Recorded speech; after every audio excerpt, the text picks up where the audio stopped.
It was a cool summer night in 1992 in Camberley, a town 60 kilometers away from London. And 18-year-old Katie Radcliffe was out and about, clubbing with her friends and celebrating life. But only hours later, a pedestrian found her dead body laying outside a graveyard. Let's talk about it. Katie was found on the 7th of June, half naked and covered in more than 2 dozen stab wounds. Her genitals were completely mutilated. This led the police to believe the crime was sexually motivated. They believed the perpetrator was a man. It wasn't until 2 years later that the terrible truth about who killed Katie came to light. It was again the 7th of June in Camberley in 1994, where the police were called to a local school. A 13-year-old girl had been stabbed in the school toilet by one of her classmates. The likely only reason the 13-year-old survived the attack was that another group of children entered the toilet after the first stab. The perpetrator?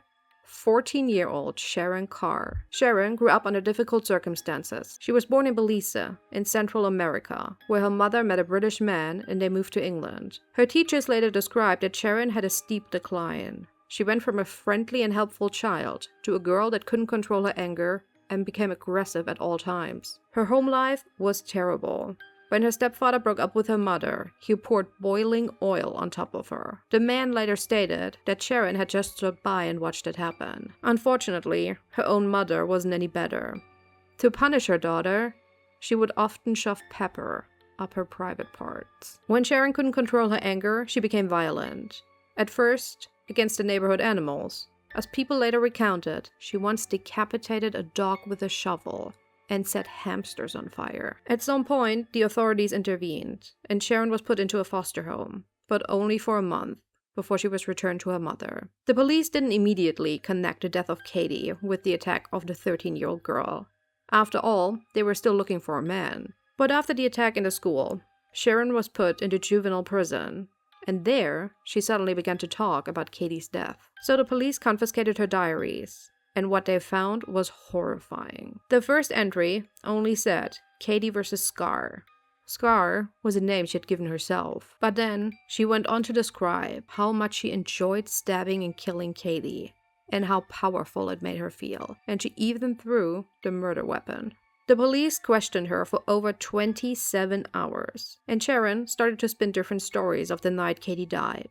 But they all ended the same way. She killed her. Now, there was one notable version she told. She talked about 2 men that had driven around with her that night who were involved in the crime. And mind you, the police still didn't know how Katie got from the club with her friends to the 6-kilometer away graveyard where she died. But the 2 men gave each other an alibi, and they were never looked into again. What was clear though was that Katie died by Sharon's hands. The girl knew details that the police never made public, and she even took a souvenir home.